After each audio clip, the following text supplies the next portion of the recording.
Welcome, curious souls, to the Macabre Emporium, your sanctuary for the unusual, the mysterious, and the appalling. Step through our cryptic doorway into a world where secrets whisper and enigmas come to life. I'm David. And I'm Sarah. Together, we're your custodians of the macabre, guiding you through tales that defy the ordinary. Discover the untold stories, from lesser-known cases of true crime to the bizarre events that captivate us. Join us on a journey to the shadows where the mainstream fades and the extraordinary beckons. So whether you seek the bizarre, the eerie, or the chillingly obscure, you're in for a treat here at Macabre Emporium. Welcome back to Macabre Emporium. This is episode 90. And if this is your first time joining us, because my impromptu pitch that I did in the middle of an event that I wasn't going to do it on, welcome. Welcome. So I kind of invited myself into a fundraiser event through, the nonprofit organization that I'm not going to say I'm a part of, but a part of the community quite a bit. They did a charity event on this past Saturday, and I become good friends with the founder of that, and I never told him the story of Macabre Emporium, so I told him, hey, let me get in the voice call you guys got going on so I can come explain it to you. He's like, yeah, come on in and, talk about the podcast, and a lot of them know about it, and so, yeah, I got to pitch us a little bit. Yep. So that was fun for me. Yes, it was. Sarah watched from the wings on her phone, so. Yep. Always lurking.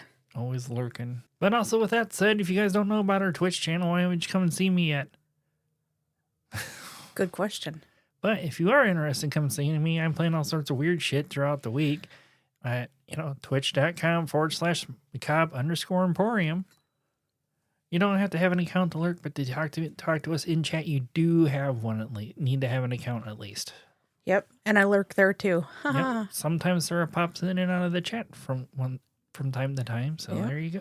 This week is going to be my episode, and if you might have missed our announcement 2 weeks ago, we have decided to go back to doing every other week so we can actually spend more time having a life and not trying to crunch an episode out so long. Plus, my job has been affected severely by, global events right now, like with some political choices and whatnot. My job's been impacted, so I'm working a lot of hours to help. Right. So to help customers get their products out before they're affected financially by decisions made by political leaders and whatnot. So we've also got, that was a big driving force of us going back to every other week too. So, because I'm currently working 50 hours a week, sometimes a Saturday on top of that. So I don't a lot of time to work on an episode and put out an episode to what we feel is, a good quality episode for you guys. Like, go see, you are a hot mess as usual right now, getting in the way. Always. Even though there's one person that does listen, he always listens for his sticky beans. Unfortunately, with the new mics and the new mixer board, it doesn't pick the sounds up because of the noise gate that's built in. Dude, we're trying to do an episode. Anyhow. He doesn't care. Lugosi is giving me bonks because I stopped scratching under his neck.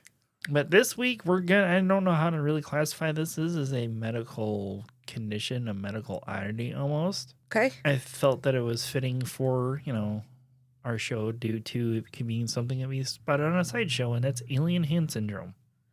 Alien hand syndrome. Mm-hmm. You ever heard of it? No. All right. Well, I guess you're going to learn about it here in a minute. So you ready to get going? Yeah. All right, let's go. All right, so you might have heard of phantom pains when, some people lose a limb and whatnot. Like, it was actually the title name of one of my favorite games of all time, Metal Gear Solid 5, Phantom. And of course, now I'm spacing. Is it actually Phantom Pain? No, I don't remember. Phantom Liberty, something like that. But I'm pretty sure it's the Phantom Pain is what it's called. Somebody will correct me if I'm wrong. One of my favorite books is called Phantom Limb. Okay, so there you go. You got something to relate to on this. Yeah, but it has nothing to do with the limb. Right. It doesn't? Thought maybe it was some ghost ween or something. No, ghost ween. No. The phantom pains is like when a limb or another part of the body is amputated and the patient still experience pain from that missing part, But that alone might be a little bit weird to think of or imagine, but Have you ever heard of alien hand syndrome? No. All right. So, alien hand syndrome is a condition in which a person experiences their limbs acting seemingly on their own without conscious control of their own actions. Sorry. I happened to look up and Lugosi's going, he must have smelt butthole. Well, he is in where Salem likes to hang out. Sorry. So, alien hand syndrome is a condition in which one person experiences their limbs acting seemingly on their own without conscious control over the actions of that limb. Typically, alien hand syndrome, or AHS, which I'm going to refer to it as, affects the left hand mostly, and the afflicted person seemingly has no control over said limb. So it's like the movie Idle Hand. Yeah, that when I thought of this, that was my first thing was the movie Idle Hands. Okay. But and if I remember, it's been so long since I've seen it. Same. If wasn't it that it was actually like cursed or something? Yeah. Or it was like an undead hand that reattached itself or some shit. I don't remember. It's been so damn long. That movie's so old. With AHS, these limbs can grab items and manipulate them without wanting to do so. In some cases, even needing to be restrained. AHS is also referred to as Dr. Strangelove syndrome due to the main character Stanley Kubrick's 1964 film of the same name. In the one scene that I looked into on this to see how his character behaved, he's actually speaking to the president at that time, explaining to him what the president would need to do to build a bunker underground to protect the human race. While he's giving what details of what is needed to be done, you can see in the scene, his right hand suddenly starts giving the Nazi salute more than one time, and it starts to move the wheelchair that he's in, running him around in a circle, and he has to fight his hand to reface the president and whatnot. And also when he's trying to do some kind of quick calculations on this little disc, and I'm guessing it's some special calculator that has to do with nuclear radiation and whatnot, he was having a hard time pulling it from the same hand that's supposed to be suffering from AHS. Okay. And it also goes to the extremes of, at one point, starts to choke out Dr. Strangelove when he's in the middle of all these explanations. So it's not just the hand, it's like the whole arm basically that it affects. Okay. So yeah, it's like who knows? It could have been like an extreme depiction of it that Stanley Kubrick did in the film, but that's what I seen when I looked to see if alien hand syndrome was depicted on film and television, and this was like the very first thing that popped up. Alien hand syndrome was also featured in an episode of House by the name of Both Sides Now. Alien hand syndrome was first documented in 1908 by German neuropsychiatrist Kurt Goldstein. One of his patients was exhibiting very strange behavior. This patient was an unnamed 57-year-old right-handed woman who had suffered a stroke. She came to him reporting she did not have control of her left hand. This woman's left hand seems to have a will of its own and had a sinister side to its actions. This hand would not only wander around and grab objects without her knowledge, but it would sometimes wrap its finger around her own throat and attempt to strangle her. So they couldn't feel that hand? I'm going to guess not, since they're not noticing the hand doing these things. I couldn't really find anything about if they could still have a sense of feel with that hand or whatever. Because, like your best friend Dee, she suffered a stroke at one point in her life. And, she's like, hey, here, take this. You told me the stories of at work. She's like, here, take this bowl and solder and fuck on the bottom. And you've almost dropped it because of that. Yeah. And she's like, oh, I didn't feel it at all. But that's just nerve damage. Right. Which was probably from her stroke. Well, it could be. Dr. Goldstein had no idea what the hell was going on or how to treat this. It's not known what ended up happening to this patient, but honestly, for the time period, they probably just locked her away and deemed her insane. I want to guess that's probably not really the case, because there was never any other real details about whatever happened to her after that. Mm-hmm. In 1972, these involuntary movements would get the name of alien hand syndrome. They have also discovered this disorder is typically a result of specific kinds of brain damage. The majority of cases are a side effect of brain operation called corpus calostomy. It's a surgery where it's meant to help treat epilepsy. With this type of surgery, surgeons divide the brain hemispheres in hopes it will improve communication between the two sides. AHS has also shown up after strokes, trauma, and tumors. AHS has also been associated with cancer, neurodegenerative diseases, and brain aneurysms, but it's rare for it to show up with those type of body traumas. Brain scans have also shown that people with AHS have isolated activities in the contralateral primary motor area of the brain where motor functions come from. This is thought to be due to lesions or damage in the parietal cortex. This is the portion of the brain that plays roles in various cognitive and sensory functions and causes spontaneous movements. This disorder is not to be confused with others in which people believe their limbs are not their own or do not belong to them. AHS sufferers know that it's their limb, they just don't have control of it. Okay. So now that you've got the basic idea, let me give you a few actual real case studies of this.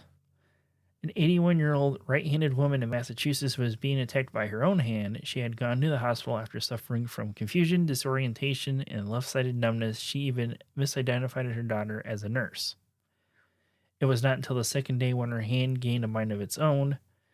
Her left hand started hitting her in the face and head and complained that it was under someone else's control and that she was afraid of it. Her hand started to scratch her face, stroking her forehead, and she did not attempt to even look at it or to correct its movement. She held her left hand with her right to keep him from hitting her. Keep him? Right. Huh. Probably like, she thought it was under control of somebody else, so she named it him probably. That's crazy. As some kind of coping mechanism to deal with it. Yeah.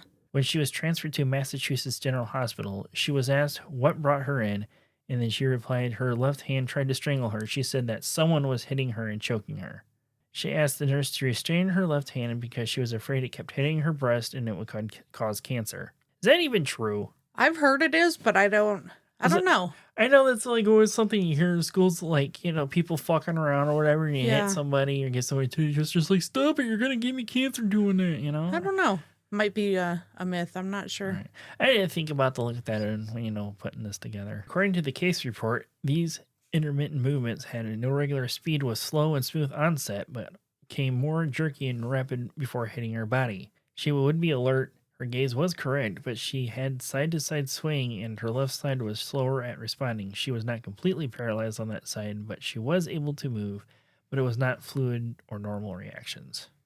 So the beginning of what you said, those symptoms sound very, very much like stroke symptoms. Right. But this was also back probably because I couldn't find an actual date on it or I forgot to put it in here. That this is either could have been when they were still discovering AHS before it had a term. Okay. So a misdiagnosis at the time, possibly. When asked to lift her left hand, she would lift the right. She also could not tell which left arm was hers or the examiner when visually tested. So kind of just looking at them when the body's hidden somehow. She was asked to copy diagrams, and oddly enough, she did worse at making these copies with her eyes open, seeing what she was told to copy. Huh. She would end up having like irregular pen strokes, but when she would close her eyes and copy the same diagrams, her copies would be much smoother, which is kind of weird. That's strange, yeah. But she's doing better because she can't see it. I don't know. This is just what the case said. It's like reported it to happen. So. She was unable to recognize the faces of well-known people in her life. She was shown a photo of a car with two children sitting in it. She only saw the child on the right and did not even perceive that the car was there in the picture. That's very odd. By the fifth day, her hand was no longer attacking her, but she was still afraid of it. She kept a pillow on her chest at all times to prevent any more damages from the attacks from their hand with suffering from AHS. She was disoriented and would talk to herself. She also misidentified the hospital room as her home library or kitchen sometimes and could not point to the window or the door when directed to. By the end of the second week of her hospital stay, she was no longer afraid of her hand. The specific case was different than most typically because AHS happens when there are frontal cerebral lesions and always involve the corpus callosum surgery, where they separate the two halves of the brain. This patient had a complicated sensory disorder with self-stimulation from the neglected side. Oh. That sounds like they just triggered your work brain there. It did. They did perform many tests and were unable to determine the cause of all the issues. It is just listed as a sensory disorder and diagnosed as AHS. The alien hand part did go away for this patient, but she was still suffering from sensory issues. Yeah. Not trying to leave you hanging, but that's all I could find on this one case. Dang. You got more? I got another one here. So another one that we actually have a quote from the person that actually suffered from it. Unfortunately, there was another no name given, probably because of HIPAA laws being from medical journals and whatnot. Well, if they gave a quote, you would think that they would have their... But still, it's still private patient information. Well, so it wasn't from like a news article or something? No. Oh, okay. So this is coming from a 65-year-old man that's also suffered from alien hand syndrome. While I was traveling on a bus, I noticed that a hand was approaching me on the right from behind, trying to catch me. After grasping my trouser leg, the hand did not release it. First, I thought somebody was assaulting me, but then I realized that it was my own right hand. Although I did not feel it belonged to me, thereafter the fingers developed creeping movements and repetitive jerks involving the whole arm soon followed. I was unable to control my right hand, and I had to grasp and hold onto it with my left. My right arm felt heavy and awkward. I was very anguished, anxious, and frightened and had palpitations. From a 50-year-old woman that also suffered from alien hand syndrome, suddenly I had strange feeling on my left side.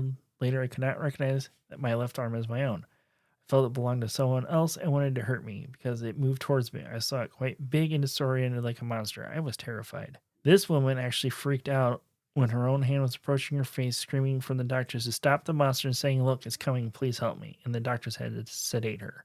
That's so weird.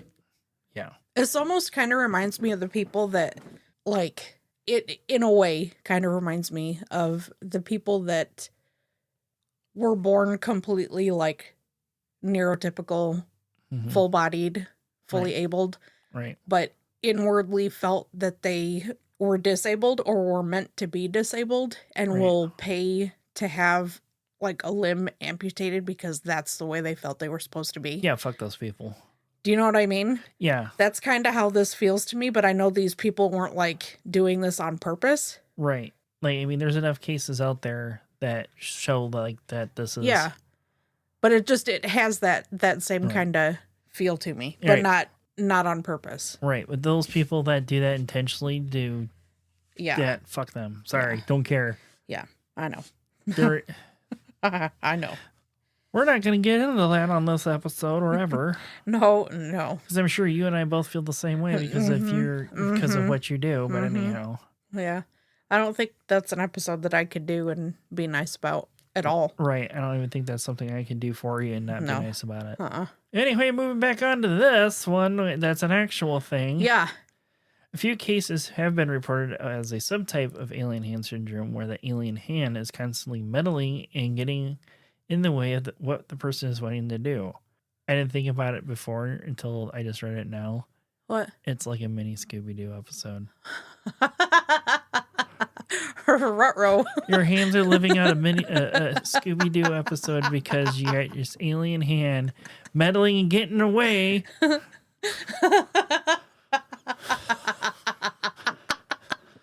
The look on your face was like... It's all because of the word meddling. It's like, it could have gotten away too if it wasn't for the meddling hand.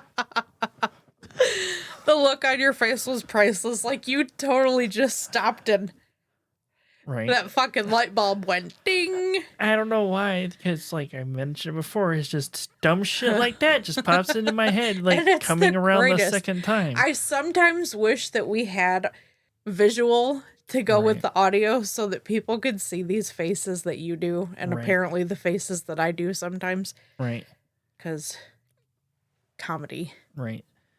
So some of these things that, the Scooby-Doo hand is doing is grabbing a TV remote from the obedient hand, the hand that's normal basically, and starts changing the channel to something different than what, the person that's suffering from a Scooby-Doo hand, I'm calling this now. So would the dominant hand, like the good hand, be the pimp hand? I got to keep that one strong to hold the bad one down. Oh, God. Anyhow... So other than that, the hands grabbing the remote, changing the channel from whatever they wanted to watch. It would also undo buttons or zippers when the person is trying to get dressed. And one patient also complained that they could not smoke because the alien hand would take the cigarette from their mouth and throw it away before they could light it. Do you know how mad if I was a smoker, like put my cigarette in my mouth and my hand that I couldn't control kept flicking that fucker out? I'd be so mad. Right. I mean, thankfully with, our e-cigs, you can always, know, because their alien hand would take your mod and throw it away. And this shit's not cheap either. The tanks are not fucking cheap. So mad. Right. You'd have to use fucking plastic tanks all the time. We'd have to duct tape our arm down. Right. Or get, like, really good tank bands. If they would even make them big enough to fit the tanks that are, because the capacity keeps going up on them. There's even also one man who suffered AHS after a stroke, and his left hand would embarrass him often by undoing his pants and gratifying him without regard of the surroundings. It is said that in the report that the stroke victim was frustrated and dismayed when he discovered that his hand was doing this in public. Do you say the stroke victim? Yeah. Literal stroke Literal victim. stroke victim. But I'm dis. Wait, hold on. I think I have that button, actually. Or maybe I got rid of it. Did you do that on purpose? No, I did not. I did it got rolled out to where I didn't even think about it. And of course, Sarah comes in and actually makes it that way. Oh man. Which, if you ever meet Sarah for the first time ever, she's usually super quiet and reserved. Until I'm comfortable around you. Right. Which, Kevin's witnessed that, firsthand on their own when we met them for the first time. I was very comfortable with the Kevins when I met them. Right. Yeah. So they got me right off the bat. Right. Which doesn't happen with everybody. Yeah. So you guys should count yourself lucky. Lucky. The nature of the brain malfunctions that caused alien hand syndrome are still not known. They know what problems typically cause it, but not why. There are multiple parts of the brain that help to execute an action, and the frontal lobe executes this plan of action. MRI scans and alien hand syndrome sufferers show that the alien limb is driven directly by the motor strip without an order from the frontal lobe and not sending the signal back to the body that the limb is even moving. So there's a disconnect somewhere in there in the neural pathway from what it sounds like. That's crazy. The actual source of the motor signals is where it still remains where the mystery of alien hand syndrome is. Where the brain typically has so many moving parts planning a physical action, and how and why this motor strip is able to control them on its own. That's the real mystery, and why there's no known cause of what all this is. Unfortunately, there is no known treatment to restore the control of these alien limbs. Some patients gradually do regain control, but some never do. It seems that most patients can satisfy the hand by giving it fidget objects to mess with and keep it occupied. Sometimes patients name their alien limb and can command it verbally by asking it to stop. Huh. Doctors are consistently working on treatment options. Some have found that Botox can help block nerves, and that, holy shit. I copied and pasted the word. I'm going to give it a shot. I forgot to look for pronunciation. Let me see it. I don't think if you can get that one, second to last paragraph, that big long ass B word. Benzodiazepines. How the hell do you do that? Because I deal with medications all the time. I know. So yeah, the one that she just said has also been successful in some cases. Because I am not trying to say that again. Benzodiazepines. Benzodiazepines. There you go. Okay, I said it, but we're moving on. Because we're leaving that in there for the laughs, for the lulz. I don't know if I can live with this personally. I don't know about you, but I hope they do kind of find some kind of cure for this thing or other better treatments. Yeah, that's crazy. Because is it like, did you happen to see anything about when the last documented case of this was? I didn't even think about it at the time when putting this together. But I did think of one thing to see if anybody has ever tried to use it as a defense in a murder trial, and there's no known cases of this being used as a defense in criminal case of any sort.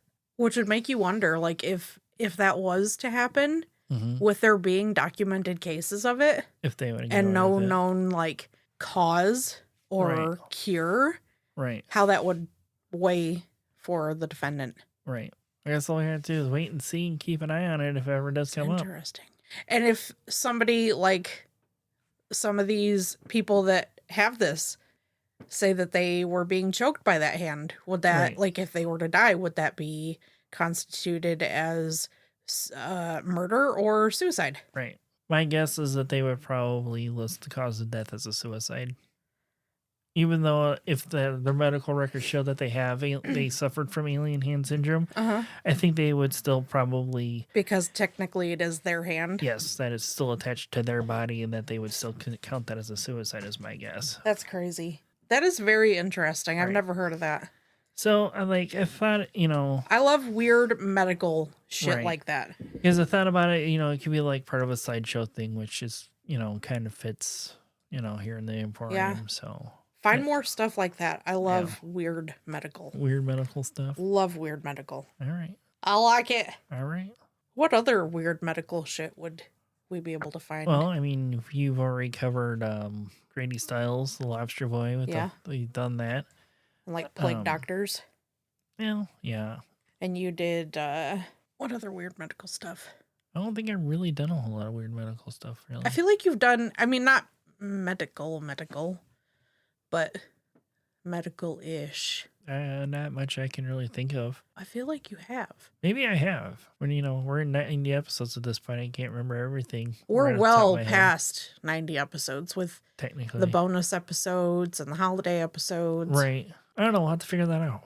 Yeah. I'm sure we'll remember it once we turn this off. Probably. We'll sit here and wonder. Right. Be like, oh, yeah, that's right. I'm sure somebody will let us know on Facebook or pop in the Twitch chat or hopefully my messages. But yes, also speaking of that, if you guys ever message me about anything about episodes, don't forget to put in the group so Sarah can see it too. Or you could always put David and I in a message together. Yeah. That'd be even cooler. Because we're always open to hear from you guys. Don't hesitate to post in the Facebook group if you're in it. Right. Because we love hearing from you. I know there's pending post stuff on there. That's just there to keep the spam from getting through. We know, like, as small as our group is, we know if they're real, if they're not. Because usually when we do get a fake account, they usually join and try to post something immediately. And we have post pending on just to stop that from you guys seeing it. Yeah, we've had people, before we had the pending post things, we had people join, immediately post porn, and then leave. So that's why the pending posts are there now. Right. And we leave the group public so anybody can see our posts and whatnot. Yeah. Because one of our previous episode subjects, he's actually shared our post about him more than once. Yes. And let me tell you, it made David's month when Helgi Meyer shared his post. He's shared it at least that he did about him. So he was so excited. So I'm going to guess that was his approval of, Absolutely. Right. Still, to this day, if you ask me what my favorite episode is that you've done, that's the one. That is the one. No, why is that?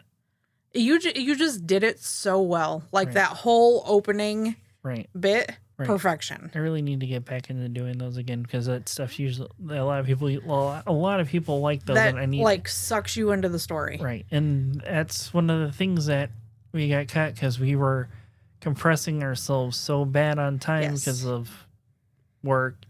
Yeah, I can't really count Twitch because I keep a strict schedule with that. Yeah, and that was another one of those things that got cut is because no effects, this, that, or other. But on top of that, right. But I think one of the biggest factors of us cutting back to every other week is just the fact that we stopped having time for us. Right. We don't have time to go out and do anything, just to go out and do something. Right. We just stopped. So we need us time. We need time to actually be able to do what we want to do. Just get the fuck out of the house once in a while. Right. But yeah, that's it. We tried going every week, and it worked for a while until it stopped working. Right. Life got in the way. Yep. Lifed. Yep. Life be life. Yep. Instead of keep rambling on about this stuff, we already explained once before. Yeah. I think it's time we get out of the Emporium for the day, Sarah. What do you think? Me too. So until next time. Remember to creep it real. And stay spooky. Join our Facebook group by searching Macabre Emporium. Like and subscribe on YouTube at Macabre Emporium Podcast. Follow us on TikTok at Macabre Emporium Pod.